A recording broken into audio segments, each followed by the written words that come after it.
It's bigger. It's louder. It's better than ever. This still isn't your typical motorsports podcast. This is the 10th anniversary of Crush This, a monster truck podcast brought to you by J Concepts. For 10 years, your hosts, the monster truck Canucker Bradshaw and Dan Chichagash, have brought you into the minds and personalities of the monster truck industry. Strap in and hold on tight. This is Crush This!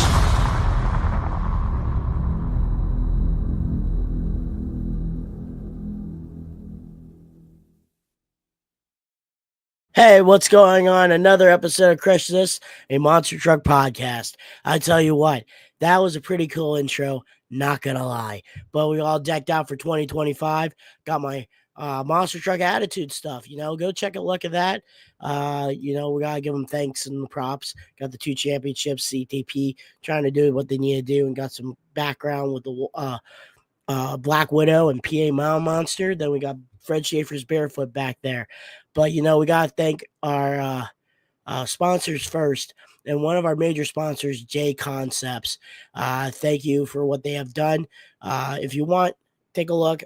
Since we got a TNT legend here as our guest, one of the household names, I had to represent and put in the background another TNT guy. Rest in peace, Mr. John Moore and the No Problem Truck. Heidi and John, they were awesome at the Hall of Fame, and it's cool to see them. So there it goes. But another shout out, guys, go shout out some love, is Jeremy Mark from Taurus RC. And he has recreated 2, actually made 3 Buffalo Tremors. Johnny's in the background, and you got to take a look at this. But there's the first one. That's Buffalo Tremor number 2 they made. The body, I believe you can get from J Concepts. The wheels and tires, you also can get them at J Concepts too. The regular chassis that's on that truck is J Concepts also. And then if you don't want to do an old school truck, bust out Buffalo Tremor number 3. And then he made a modern look one with the 2005 Chevy Silverado body with the cat eye, and made his version of what would be like a modern day Buffalo Tremor. You can see all the acts, the bodies are J Concept bodies, tires, rims, stuff like that. So if you go to check out, 15% off at the door. Crush This at J Concepts. I'm sorry, I'm a little froggy. I am under the weather. They're really bad. So my voice kind of changed. And it's kind of getting there. So go there. Also, you see this hat? Pretty cool hat. Big Bad and Blown. We got t-shirts, reading new 10th anniversary stuff. Go to Crush This, a monster truck podcast at myspreadshop.com. Go take a look at that. Get some merch, get some stuff, help out this podcast, make it go, kick some butt, take some names, and chew some bubblegum. While you're at it, talk about kicking butt. Mike Welsh episode we had a couple months ago, which we're planning on having him back in February, knock on wood, for round 2. He's making the People's Pete, the Super Pete racing truck, which is the old Clydesdale truck that Bennett Clark ran in the late 2000s to 2010s. Clydesdale Outlaw, stuff like that. But if you want to go send a money order, you want to be a sponsor for the People's Pete, go to the P.O. Box here, 28040, Billington, Washington, 98228, and help Mike with that also. Another thing, I listened to this book. I auto-listened to this book the whole time on my way to West Virginia for Christmas, and that's Bryce Kenny's Gear for Life. This book, you can go on Amazon.com, or you can go on Spotify, iTunes, and the book's audio. You can listen to audio, and Bryce is reading it to you. So you'll learn all about his time when he got let go, when he was running IHRA drag racing, arguments, hot, heated topics, but stuff to help you out with your potential of just being better in life and getting you for your life. Just basically, in general. So it's cool. Go get that book also. So outside of that, I mean, we're ready to go here. And we're going to thank a couple of our sponsors. Then we're going to have Brad on board. And double check if I missed anything. Brad on board. And then we got Johnny K. He has a Johnny F and K. John Kwasniewski and the legendary Buffalo Trimmer. So let's start with this. Are you ready to get in on the action here on the Monster Truck Attitude YouTube channel? Look no further. Head over to Facebook where you can sign up for all the great events we host right here on the MTA YouTube channel. Be sure to sign up for the events and register your name and get locked in with a monster truck of your own and get ready for the great thrills and spills right here on the MTA YouTube channel. Again, find us on Facebook, register for these events, and you soon will be competing in all the great events. We hope to see you there and get ready for the wild and crazy action. Be sure to subscribe and turn on all notifications so you don't miss a beat right here on the Monster Truck Attitude YouTube channel. And ladies and gentlemen, we are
That's my fault.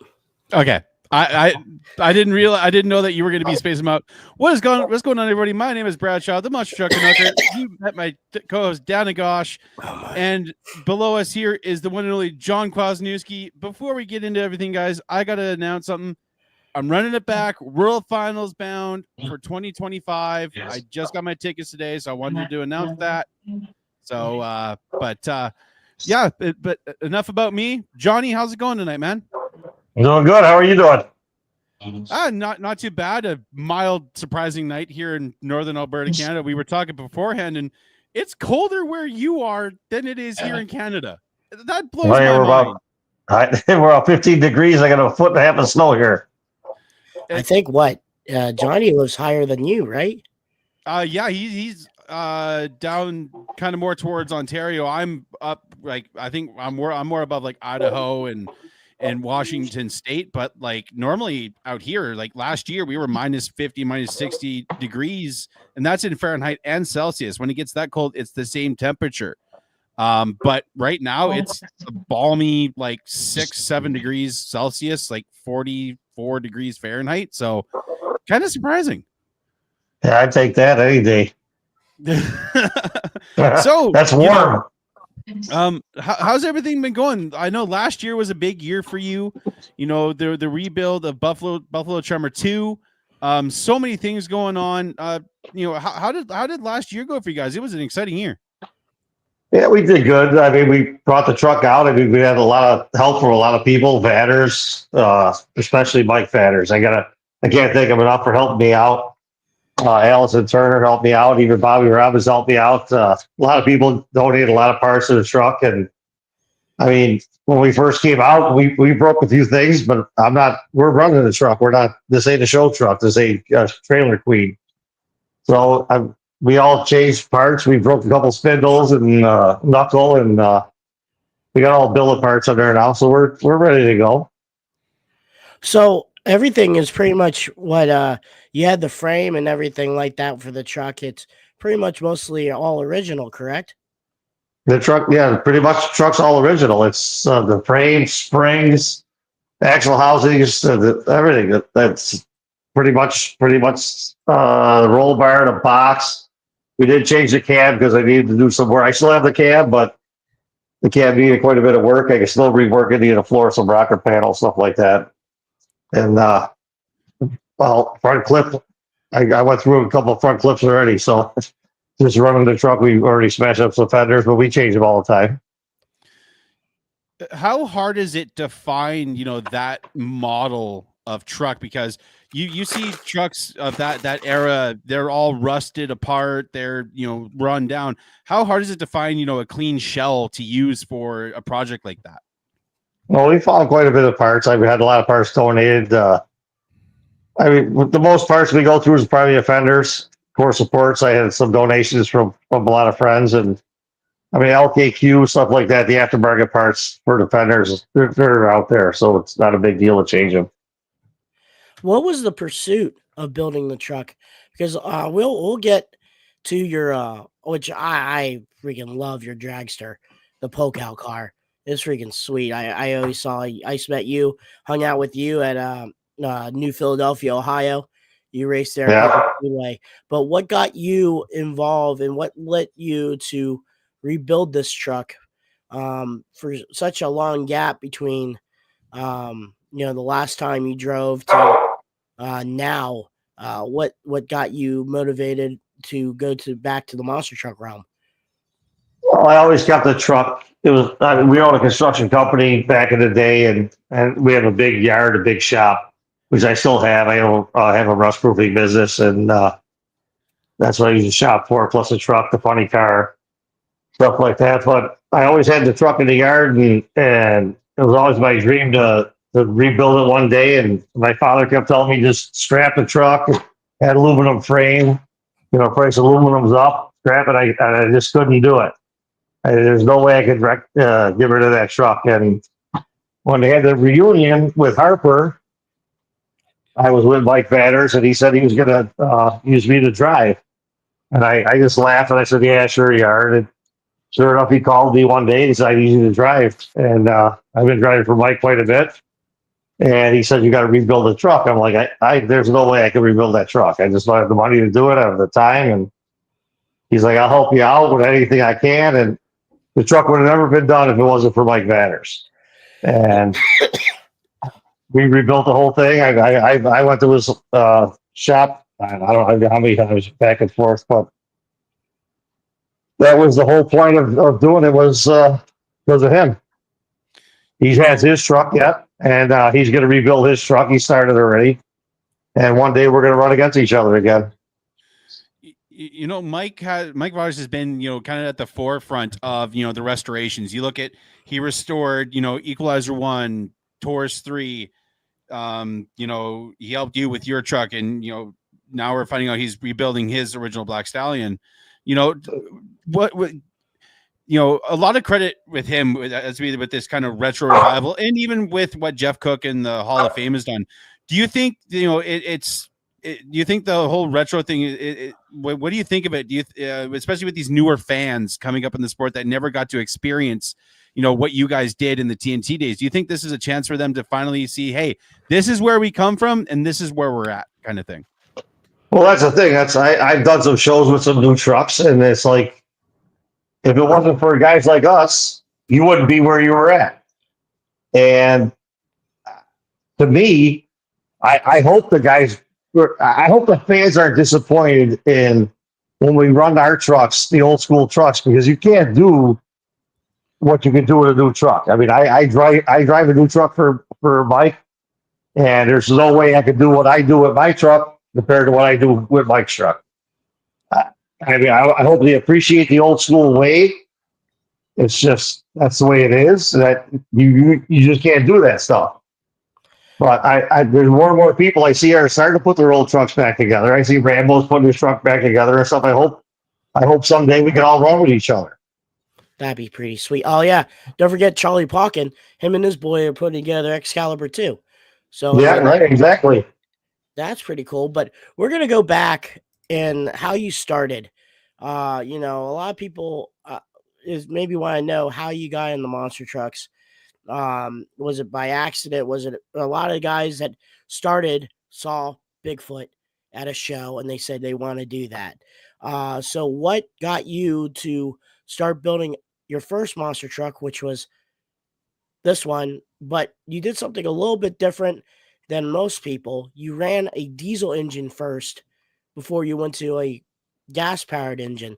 So what got you involved with monster trucks first? Yeah, the first truck. Uh, I was in high school.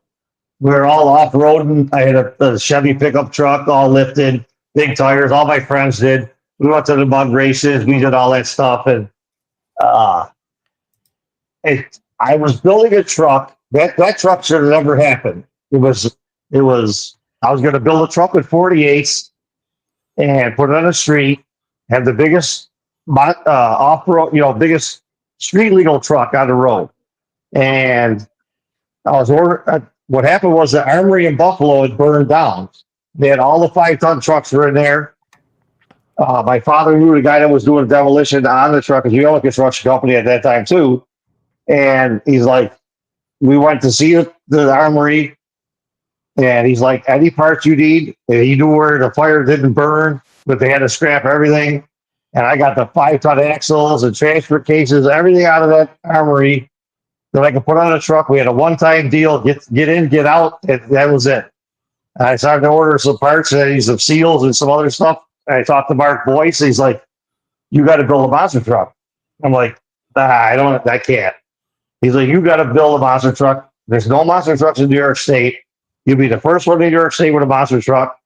And he convinced me to change it over, and I ordered the 66s, the rims, and everything else, and it went from there. Were you like familiar with like the sport at that time? Like, what was your interaction with monster trucks? Because at that time, monster trucks were fairly new, and racing was just becoming a thing. Around, I believe at that time, is a lot of car crushes and exhibitions. What kind of knowledge did you have of like Bigfoot and the industry at that time? I didn't have a lot. I actually traveled and I've seen Bigfoot. I've seen King Kong, which he had the diesel in it. And at that point, it was all just run the cars over, flatten the cars as much as you can. And when I had the Detroit there, when I first debuted the truck, it didn't even run. I had it actually it was called the McKinley Mall in Buffalo. And it was a grand opening of the mall. They wanted the truck in there. And we owned a construction company, and the guy that used to do a lot of work on our truck said that he wanted the motor out right away, and he rebuilt the motor, new blower, new injectors, new everything. And I got hired by Western New York tractor pullers, and I just followed them around to every tractor puller was. And they had cars, they run the cars over. And it was great. That's what it was all about it when the trucks first came out. And that's what we went with. So you went with that, and then I'm trying to get video of actually one of your events in Charleston, West Virginia.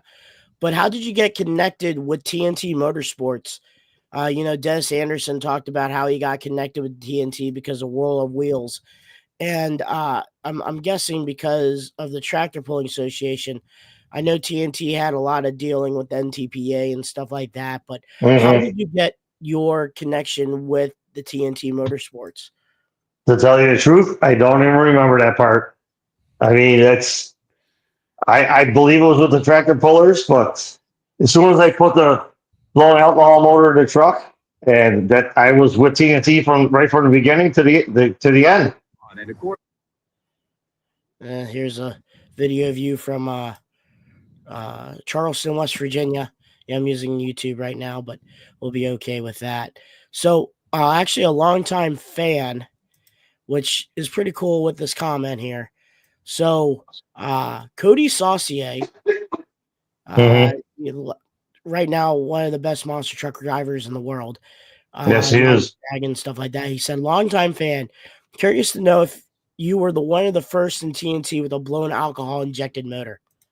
I believe I was. I think I was. I had 1271 blower on it, alcohol injected, over 1,500 horse, and that's why I broke a lot of parts. Yeah, Was that on your first truck or second truck?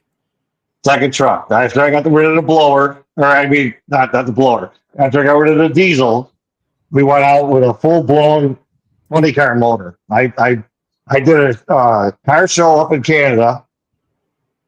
And I was with Rossler Racing, and between Rossler Racing and the guy in Buffalo that did my motor, we put this whole combination together, and it was easy 1,500 horse just light on the tune-up. We could have put over 2,500 horse in that truck, and we broke a lot of parts. If we would have detoned that motor right off the bat, we would have probably been close to the championship. Quick question: do you think if you had a straight line against Dennis and his Rodak, you think you can? He probably had to bring his lunch bag against you, huh? Oh yeah, no doubt. If everything stayed together, hell yeah. Go ahead, Brad. Sorry. I was gonna say, with that motor, you said you had a lot of breakage. What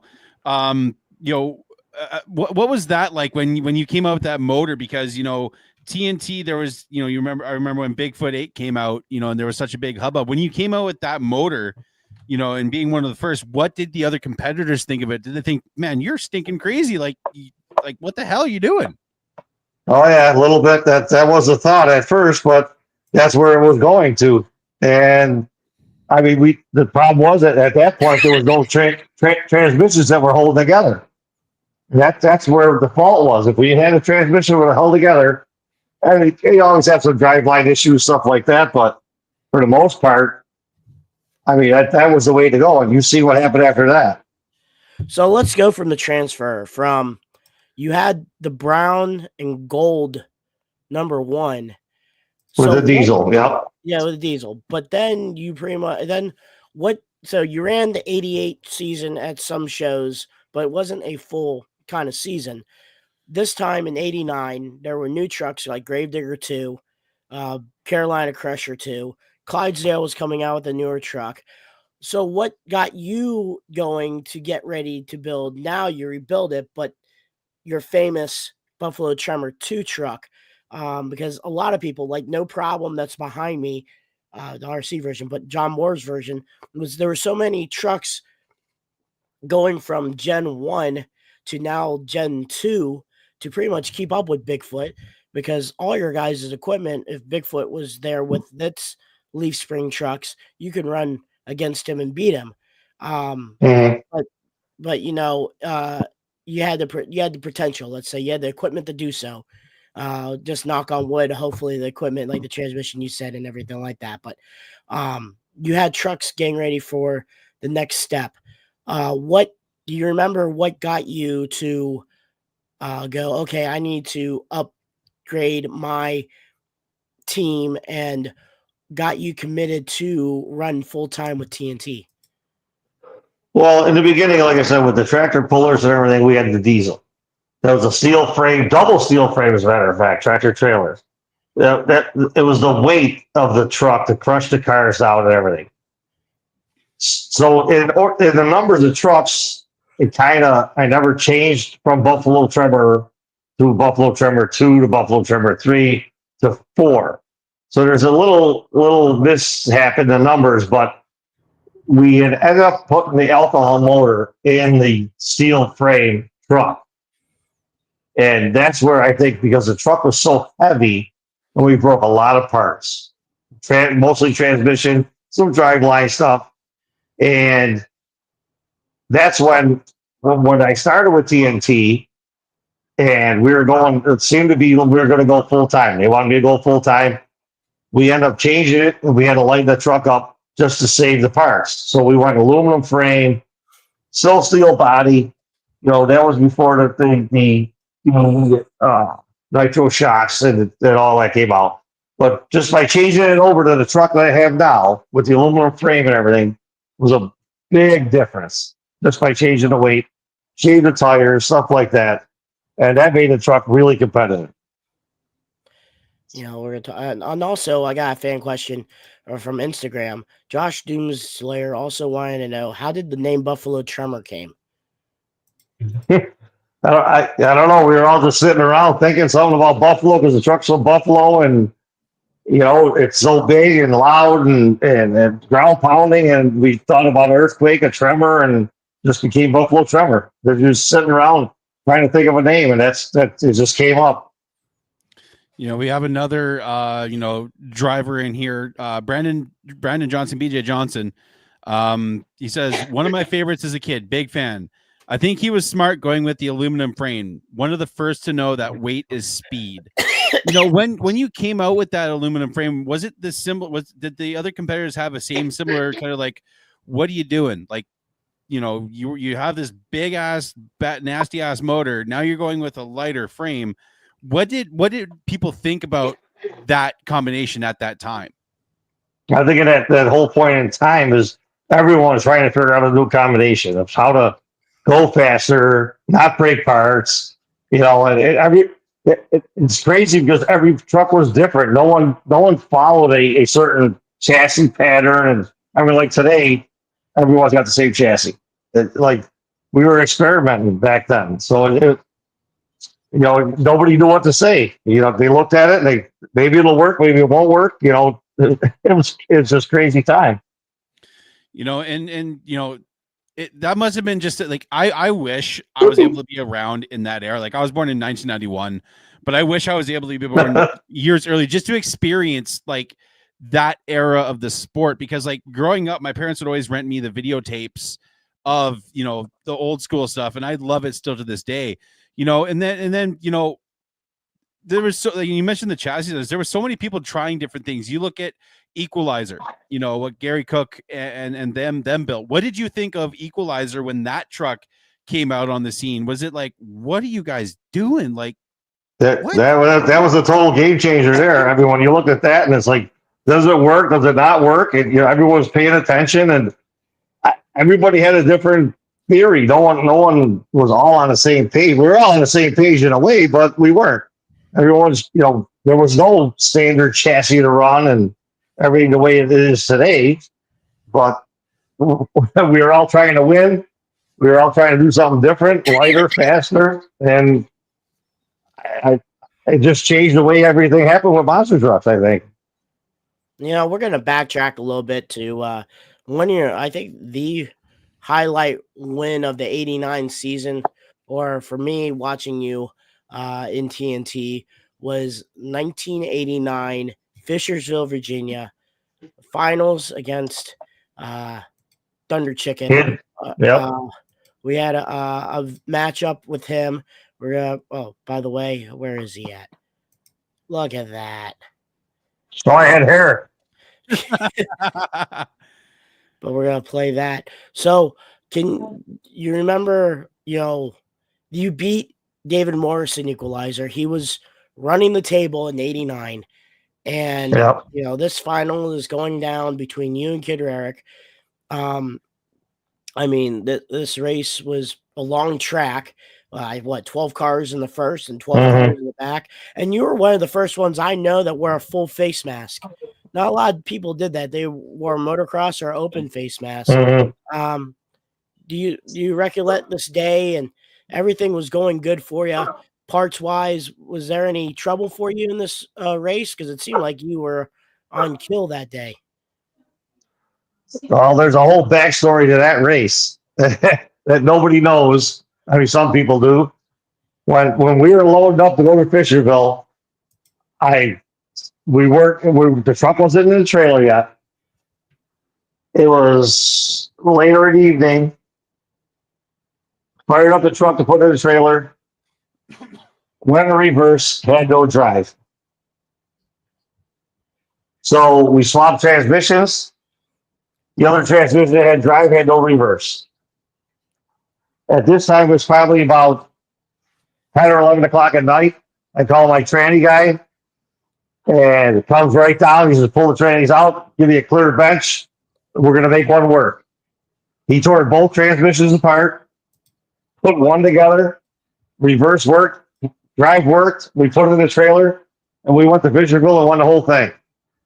There was no spare parts to bring, nothing, and I don't know what it was or what happened, but the truck was running. The truck was on kill that day for sure.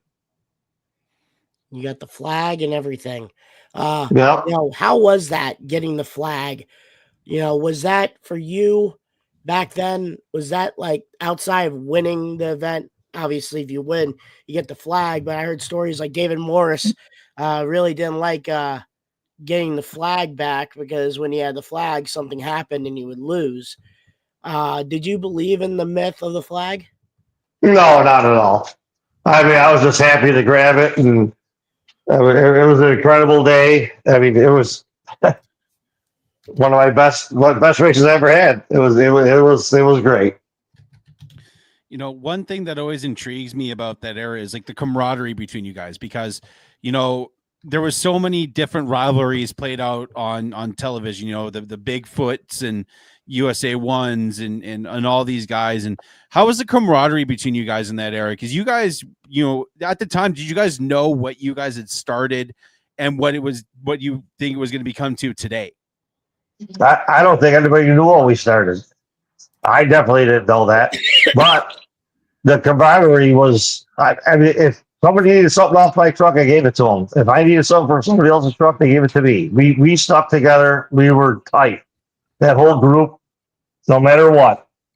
When it was come down to racing, we raced. But if somebody needed something to make it to the next round and we could help them, we did.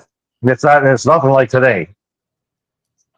It's and then also I always heard stories that you guys always like when you guys went to show the show, you guys had like a kind of a mini convoy. Dave Lyzorek was telling me that you and him and a couple others go to show.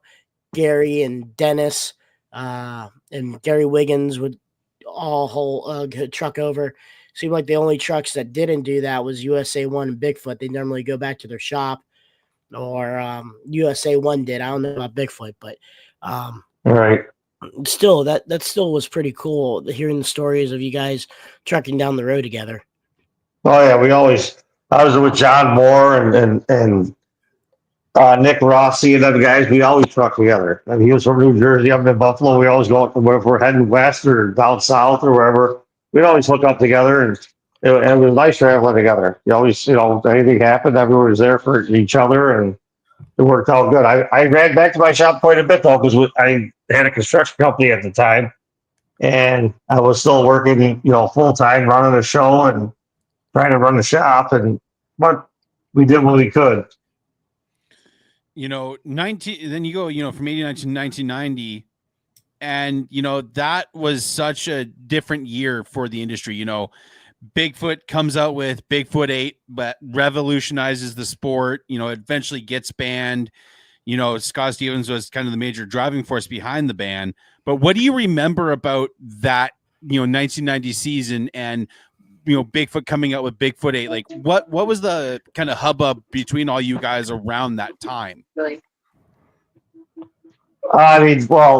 comes out with a modern truck like that. I mean, it's hard to stop somebody from changing something. I mean, we were all on that path to change things, and he just happened to be the first one to do it. And it's hard to say. I mean, but midstream, and when you change something like that, and it affects the whole industry, it's a little tough. And people forget also Equalizer had some updated stuff where he had the coilover shocks instead of the the nitrogen and dropout shocks Bigfoot had. So I mean, that's another direction. Taurus 3 was coming out that same time period with Dave Cook's design of now the woman chassis. So the future was around the turn. I mean, it was coming. Obviously Bigfoot had more sponsors than anybody else, and he came out with it first. It was around the corner. It was coming no matter what. And you see what took off from there.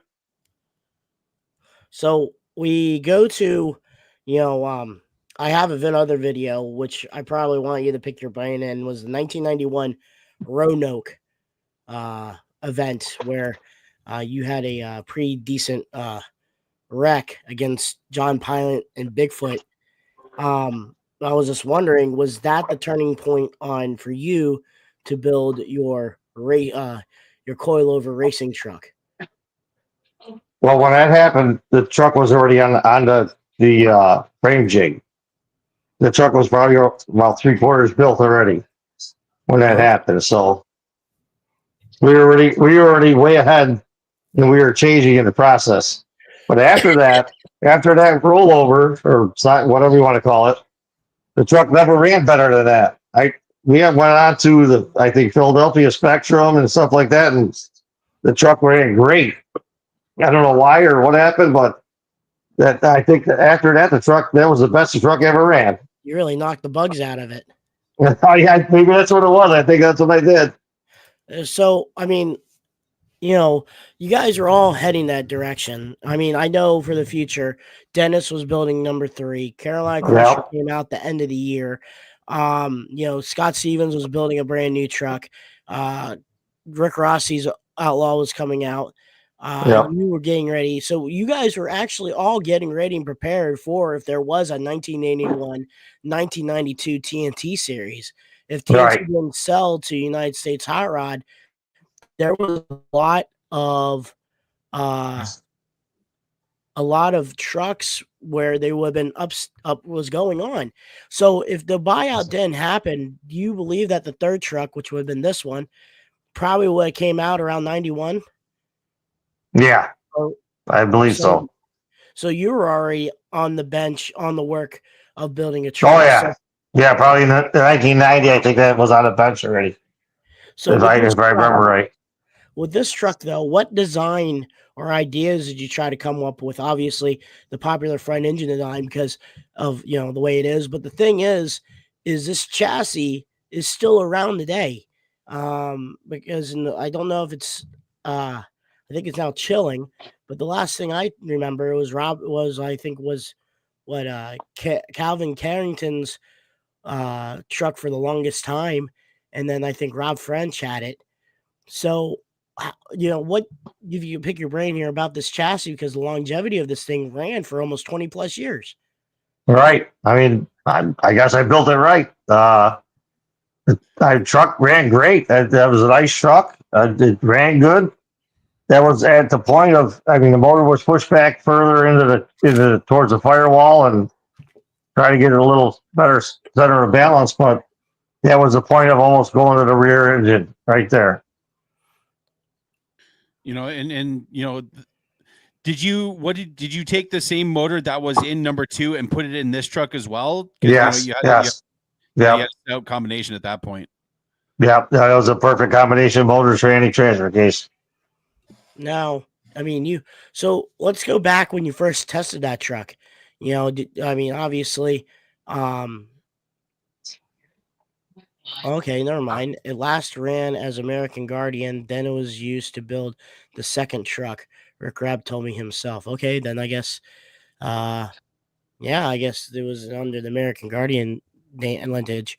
But when you when you built the truck and you tested it before you ran it, were you nervous? How the truck would handle landing wise? And obviously, when you drove it, it's completely different than your race truck. What was your first reactions to the Gen 3 truck? Oh, the Gen 3 truck's so much better. We didn't test it or anything. We built a truck. I think I took it, put it in the trailer, and we went out to a show. And so much different. We didn't have exactly the right combination with the coil springs on the nitro shocks, and we did a little different testing and tuning, and we got it right. And after that, the truck, that was unbelievable. And how much of a difference did you have to change your driving style? Because, going from a leaf spring truck where, you're bouncing all over the place, and then you're going to, the coil suspension, how much of an adjustment did you have to make, in your style of driving? There was quite a bit of difference, but there wasn't because you're still driving on the left-hand side. It was a little bit different. The landing and everything, the takeoff was different. you could tell how to, when you took off, the truck would lay down and take off and land different. But after driving with Mike with the center truck, center driving, I mean, what a difference today compared to that truck. But it was a little different, but not that much. You're still with the leaf springs. I mean, obviously it was a harder landing, but with that coil shocks, it was a lot better. You're watching the video from 1992 Houston. Look at that thing; it just soaked up. Where did you get the ideas for your shocks at? You could have went the nitrogen route, or I mean, obviously the coilovers did, but they, was that the shock on shock with a giant spring on the middle? And yes, yeah, that was. I forget the name of the company that did the shocks. I don't remember it at this point, but I mean, they worked good. It was a great landing. The truck was way different. we're watching a couple highlights and stuff like that. It seemed like you really like that right lane. Obviously, because you're in the left seat, so it's easier for you to turn that way. But that truck set a little bit higher too. Were you ever nervous about if the truck was being a little top heavy? No, not at all. But could this been your first event with this truck? No, it was a Syracuse State Fair. I think it was the first event with the truck. Gotcha. If I remember right, I think it was. And you were running with those sway bars too on this thing. Were you ever considering running sway bars on it? Didn't even think about it back then. At that point. Gotcha. I actually doing some digging on YouTube myself, and I found a really cool video after this from 1987. Yeah, we'll get off right there for you. So, if you want to share that video, go ahead, because I'm going to start asking you about drag racing questions. The Canadian tour. So, could you talk about a little about this tour? It seemed like you had your Michigan Ice Monster, Lone Ranger, Excalibur. Oh, that was a diesel. That's when I first started. Yeah. Where in Canada was this? Now you're going way back. I'm not even sure. Because there was a question that another guy asked, Joe Mass, and since I'm an Albertan boy myself, I got to ask: have you ever raced in Alberta, Canada? No, you didn't make it this far out. No. Look at that bumper on the back. Oh yeah, that was custom made. That took a while to make that. That was heavy. So were you scheduled 40 pipe. Was this truck originally supposed to be a showpiece? Yep. That's what it was. It was a show truck. That was all candy. That's candy, brandy, wine, paint. It cost me $20,000 probably to paint that truck. Sounds like an old Detroit. It is 653 Detroit. Oh, hell yeah. So 6-speed Allison transmission. What made you change the color, though, from this color to now your legendary red and yellow? I don't know why I did that. I should have left it that color, but I don't know. It's probably cheaper and easier to just change it.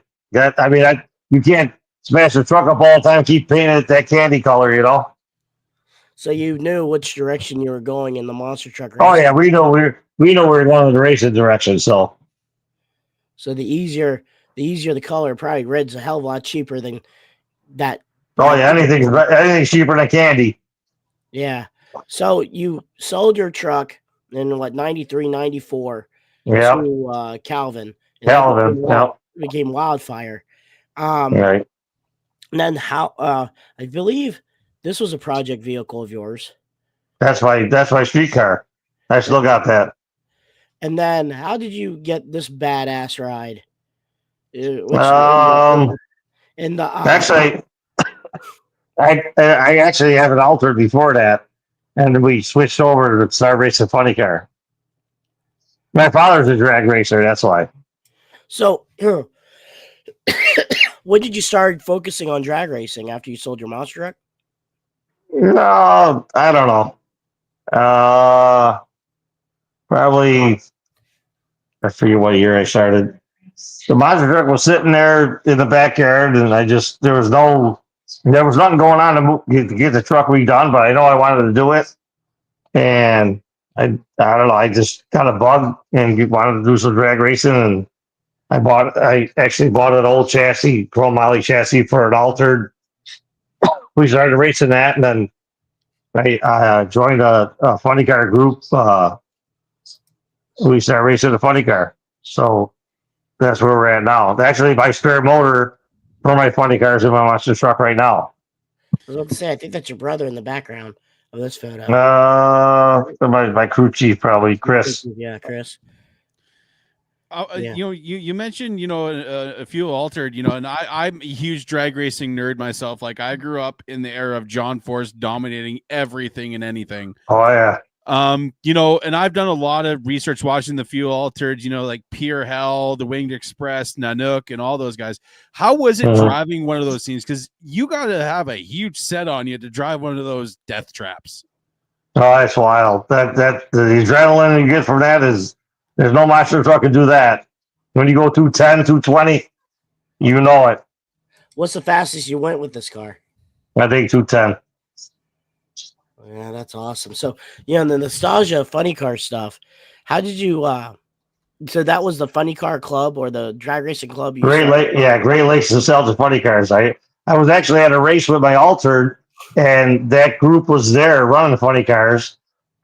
I happened to ask the guy running the group how I get to join the funny cars, and he explained to me what I had to do or what was going on, and we ended up joining. I bought a funny car body and changed the chassis, and we ended up running the funny cars. And I got accepted to the group, and we ran. I'm still belong to it now. Did you ran this year? No, with the monster truck, I was too busy. Gotcha. Yeah, we took a year off. And then let's talk about the street car. What got you to start on that project? That's right. My father used to race at Anglia just like that, 1948 Anglia, and that's so I actually ended up building a whole streetcar just after that. Those Anglias were just cool looking. Like people gassers out of them, and I brought up a video here of a fuel alternative. People haven't be able to see one before. This is the Winged Express, and these things are just batshit crazy. Like and that's just backing up. He's just spitting out nitro, like the flames, and like look at how the motor sits in this thing. It's kind of like up like that. That's insane. Like I geek out over this stuff because like old school drag racing is just badass. Like even the nostalgia funny cars, like I've been able to be around some of them at a race or two, and even if it's just alcohol burning ones, like it's you gotta be on your game in a funny cars, because the short wheelbase, if you smoke the tires or if anything, you anything that thing. That's crazy. But I always cool seeing at New Philadelphia. People maybe want to know why the name Pokal. Polish Calibrated Racing. I'm 200% Polish. Polkel Racing. Polish Calibrated Racing. I love it. 100%. My mother's Polish. My father's Polish. I'm 200% Polish. And what was the decision on the old Corvette? Because when I see that body, I think of the Mongoose. Back in the day. I know, right? That's my father used to drag race back in the day, and I watched all them cars all the time. I love that funny car body. So you raced like in Lancaster. Wasn't there a drag strip near you called Lancaster? Lancaster Speedway. That's where my father used to drag race. Yeah, that's right off in Interstate 90, isn't it? Yep. Yeah, I did the show last year with the monster truck there. Oh, that's freaking cool. We used to race there with TNT Motorsports at Lancaster. Now the New York tour, we did Lancaster. What was that? New York, West Slab. The mini tour, yep. Yep. Orange County. Yep. Syracuse. Yep. Oswego. Yeah. Yep. That was all of them. Man, those are good days. So you over the last couple of years, you've been able to get into driving a modern truck. Starting with the TNT Unfinished Business, and also with Mikey Vaughters and them. How's it been getting back in the seat of a monster truck, especially a modern truck? What was it like your first time getting in a modern chassis? I didn't even know what to expect because I didn't know anything about the new trucks. And well, when we did the reunion and I got in the new truck, it it changed my mind on the whole thing. I didn't know what to even expect on how it lands and everything else, and it was it was incredible. I didn't even feel anything, so it was a really big deal. Roger Gallagher wanted to say, "Hey there, gentlemen." Right. So, I mean, you get to drive his truck in the Unfinished Business. Thanks, Roger. That's what started it all. Roger got me back into it. He started the addiction again. Hey, it was all Roger's fault. Blame Roger. But how did you like it having the engine in the back and you having the 26 inches of travel and 30 inches of travel in the truck, and you're getting your first jump? I mean, the gentleman must have been kicking, but what were you thinking? I didn't know what to expect. I really didn't. I haven't driven in 30 years, so it's like all of a sudden the opportunity came up was incredible. And once I did the first pass, it was like, wow, this is way different. And I mean, just stay in the throttle and go, keep it straight and go. And the trucks are incredible. And also going to Vaughters and hanging out with, they got the 2-speed cheetah shifters and stuff like that. And his truck is a low. I mean, Rogers is too, but his truck's just a little bit. Both trucks are different, kind of. Rogers' truck was actually built by Driver's Shop. I think the truck that you drove, I think, is a CRD truck. So, I mean, when you're doing shows for Vaughters and stuff like that, I mean, once again, I mean, 30 years is a game changer. Oh, definitely. I couldn't believe how much things have changed, and I mean, I'm a hands-on guy working on them and doing everything, whatever I got to do. If something breaks, we fix it, and it's incredible the difference between the old truck and the new trucks. It's insane how fast you can fix stuff on those new trucks, huh? Oh yeah. I believe that chassis right there is a Eddie Micah chassis, I believe. It is, yes. Oh, yep. Yeah, that's Eddie Micah. And like one cool thing I want to give a shout out to a buddy that me and Cheech know well, Daniel Donnelly, for I believe he campaigned that body when he was the Vaughters as well. He ran some shows under that body as well. Mm-hmm. And what like, because especially with the modern trucks, like the rear steering, how is that for you? With it being on a toggle switch, like right by your hand, right by the wheel, how is that for you? And like just the adjustment of getting used to where everything is in the truck. Yeah, that was way different. Everything. My steering in my old truck was on the left hand side, right by the door, and everything was probably opposite of what I was used to. But being out of the truck that long, it wasn't that hard to figure out. So it actually came in pretty quick. So it wasn't that bad. And then but are you okay with having a Ford behind you? Oh, I know. That's the only bad part. Ford motor. Come on. What am I going to do? Didn't Harper even accidentally put Ford on like your? Yes, he did. Oh, he did. Yes, he did. Oh, he said I made a mistake. Yeah, come on. Another question I have, and growing up in the 90s, watching John Forrest, he always mentioned a sponsor that was on the picture that Cheech just showed, the Wax Shop.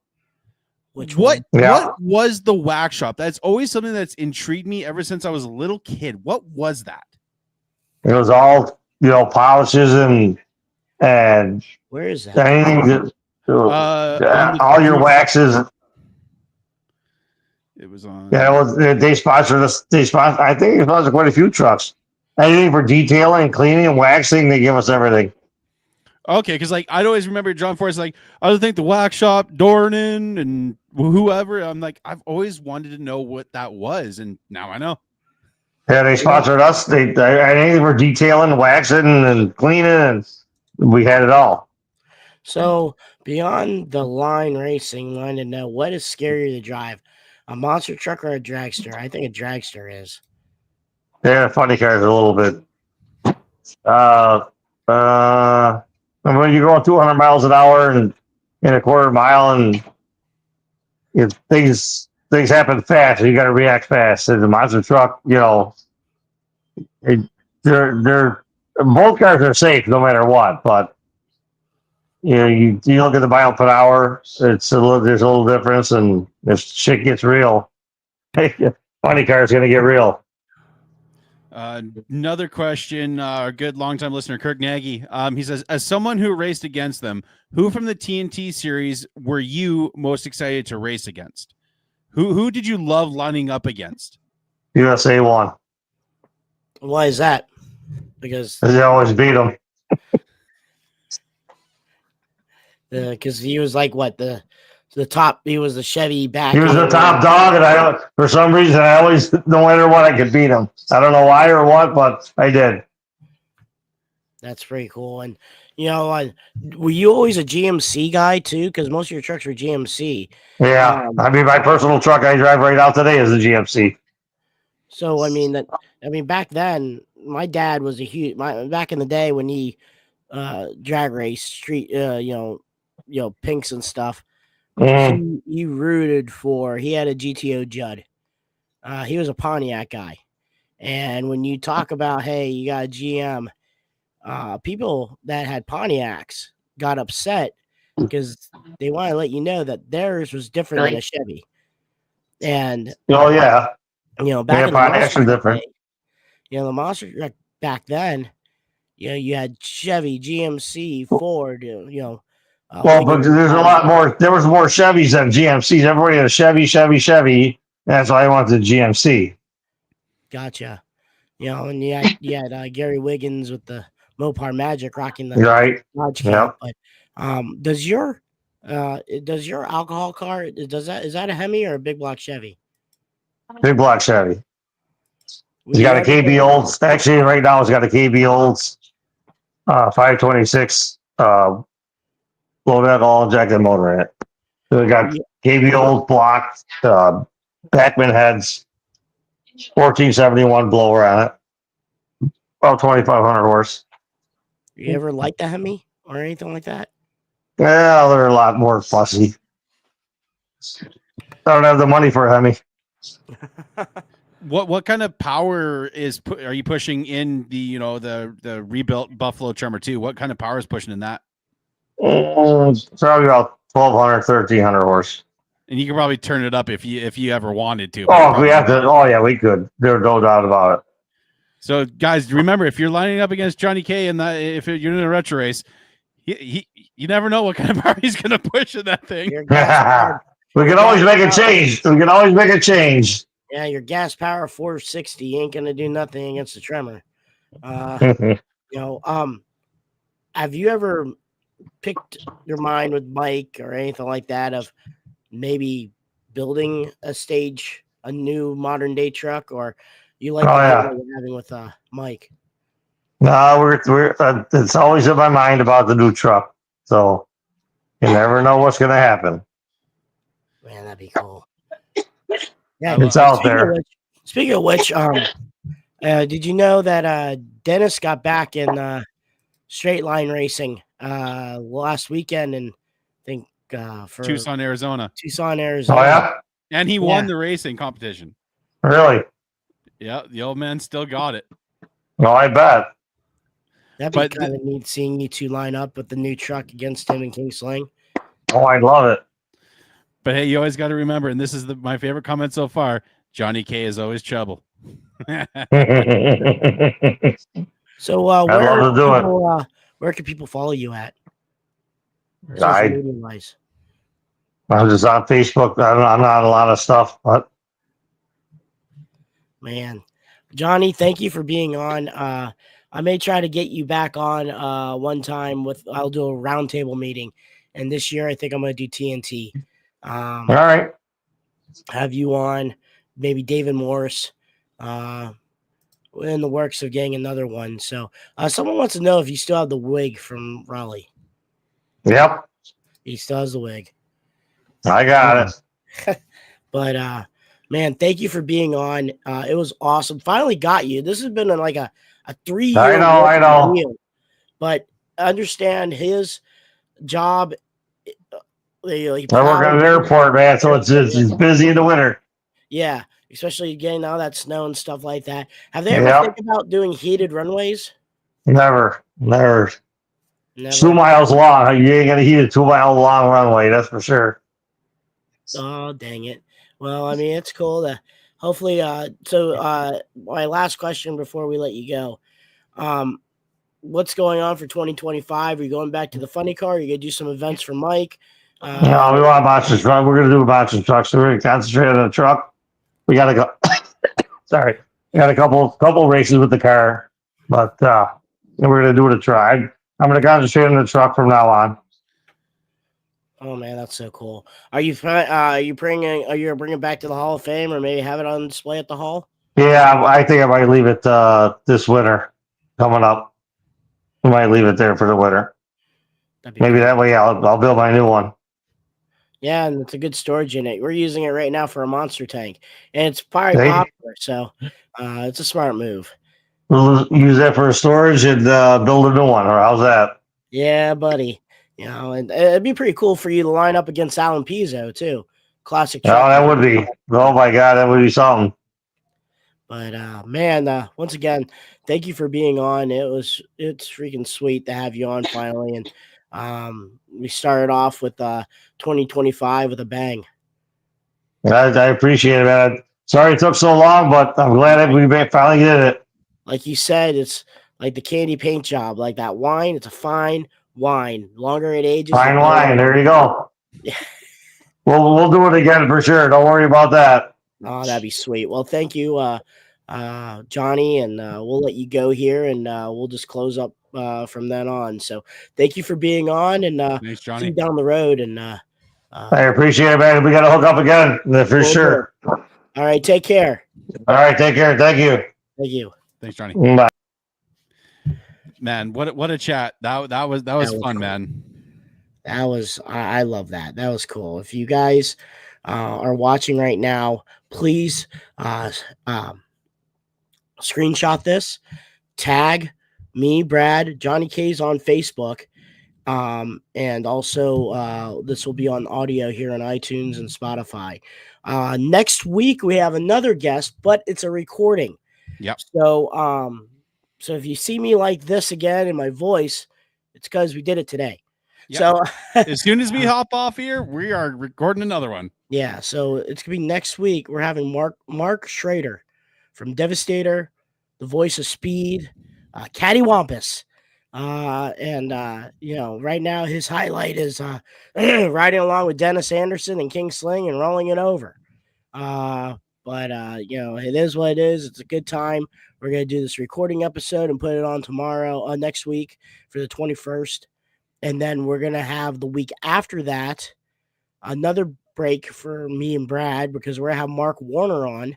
He's going to interview. I forget his name. I'll look it up and they'll be on the next episode. He drove the Hawaiian Punch monster truck. I think he was one of the first monster truck drivers to go on the lake and flipped it over inside the lake.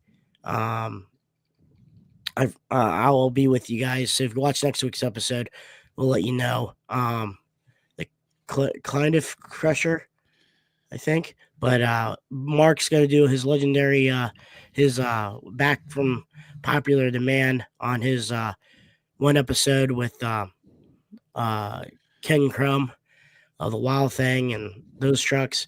So this time he's going to be interviewing that guy. Gives me and Brad a little bit of a break. Again, and that'll be the next 2 weeks, and we'll just try to keep on trucking and go from there. Yep, probably February we're gonna have Dan Moriarty on, hopefully.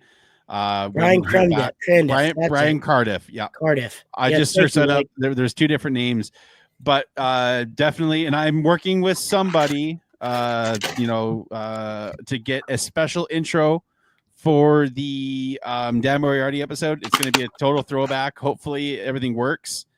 I'm excited about it. I really haven't told Cheech much because I wanted it to be somewhat of a surprise, but guys, thank you for all the love and support. The 5-star likes and reviews on Facebook, Spotify, Apple Podcasts. Thank you guys for all the love.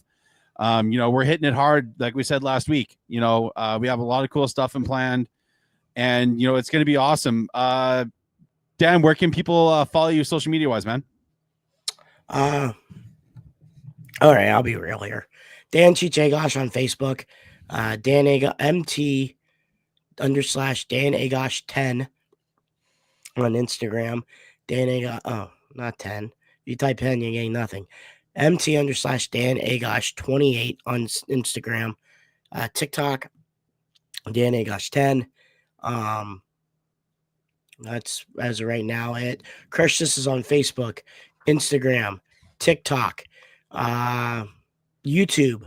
Just getting a new vlog in from my NASCAR trip that I did this weekend at Greensboro.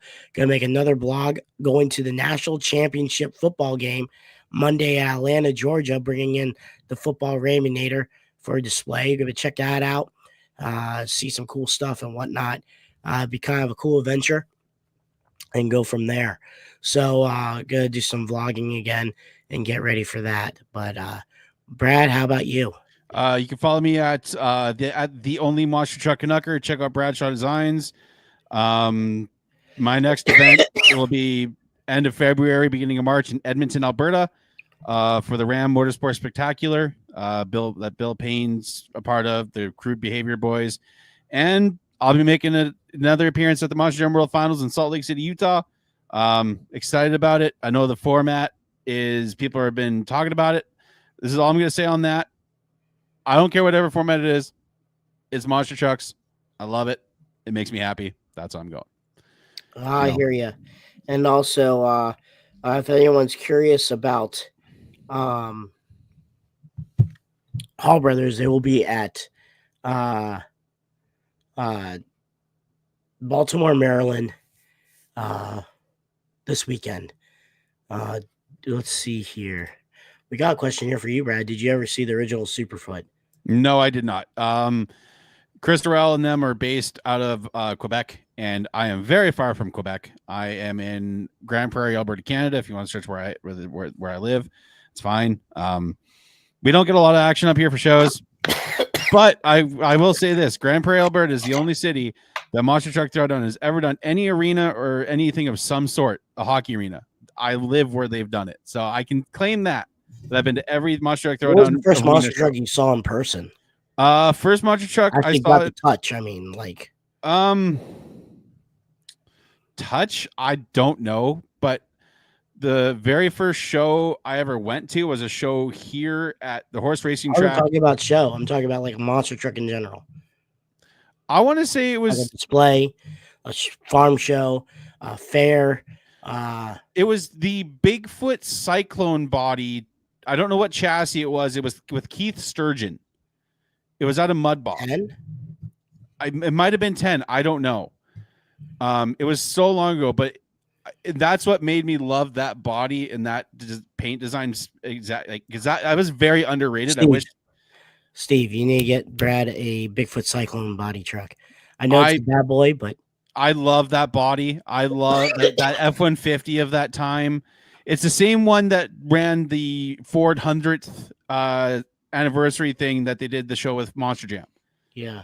Which, by the way, huge shout out to Kyle Doyle. Okay, I gotta, like, the OSMT stuff. There is footage of that. Okay, on the end of one of his very first videos with OSMT on YouTube, there's actually footage of that event, which is crazy to think. Like, we've seen pictures, but no one's ever seen video.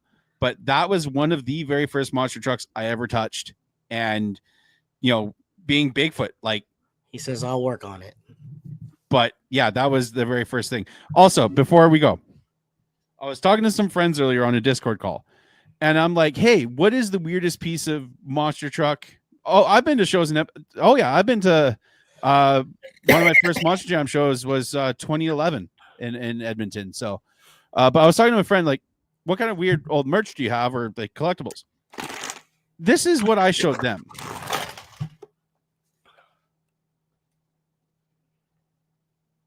Nice. This is a record of the soundtrack of Take the Shove and Shove It with Bigfoot on the cover. Take this job and shove it. I had to bring that up just because I had it here. But guys, before we go, I'm going to tell you about my time I touched a truck. Okay. Mr. Solo guy here. Well, welcome to Crush This with Brad Shaw. Sorry. Gosh, your mind's going a million miles an hour. I know, ADHD. Yeah. Well, anyway, the first truck I ever touched and actually got inside is that truck that's right behind me, the Skull Bandit 2. Oh, hell yeah. It was at a place called the Chesapeake Jubilee in Chesapeake, Virginia. And it was there on display for, I think, Copenhagen Skull. It was kind of one of those tents, and I got the little card, which now I have to thank Bobby Z and Andy Serrano. They hooked me up with that little card. That card, I remember having that, but it was all gone. And that black Chevy was the first Chevy I ever saw and sat at. Then the second one was later, about five minutes later, the Virginia Beach Beast was there. Oh, hell yeah. Was on display. And it was red. It wasn't blue. It was red, which later on you find out that there was two different ones. But it was sitting on a flatbed lowboy, and I thought the thing was humongous. I remember how shiny Skull Bandit was. The gloss black. It had the tilt hood. The engine was chrome. I didn't want to touch it because it was so nice, but I wanted to hug the tire so badly. It just I was so amazed by it. I remember clear as day. My dad was taking me back, and I was looking back, going bye bye. But yeah, that was the first time I ever got to touch a monster truck. Was that truck?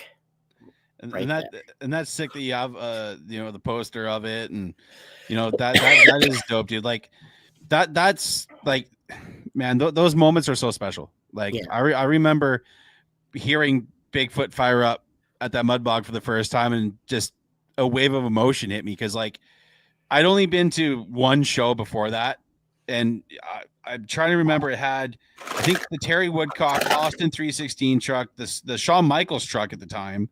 Was Sonny there too? I can't remember. And then it had Don Frank. It had Jurassic Attack and Maniac. And the only reason why I remember that era, that time, and my brain, the autistic side of my brain is weird when it comes to remembering certain things. I have a knack for it. I remember they had one of the Ford dealerships was downtown where I live. Now it's a farmer's market, but they had the Ford bodied Sunny truck, the Ranger. And my dad was like, "Hey, I got to take you to see this." And by the time he took me, the truck was already gone. And I was like, "Aw!" But then we got to go to the show, and I just like stuff like that. Like that's why I still love this, because it's just, yeah. But man, well, guys, yeah, go ahead and do your closure. Yeah. Guys, check up on your friends and family. Mental health is very important. If you are struggling or going through anything, please reach out to somebody. There's many different hotlines out there. If you're struggling, please get help. It can change your life. Anything that you want to say before you close this episode and go interview Mark Schrader? Well, like I said, the wintertime's still going on. So animals outside, please get them inside. It's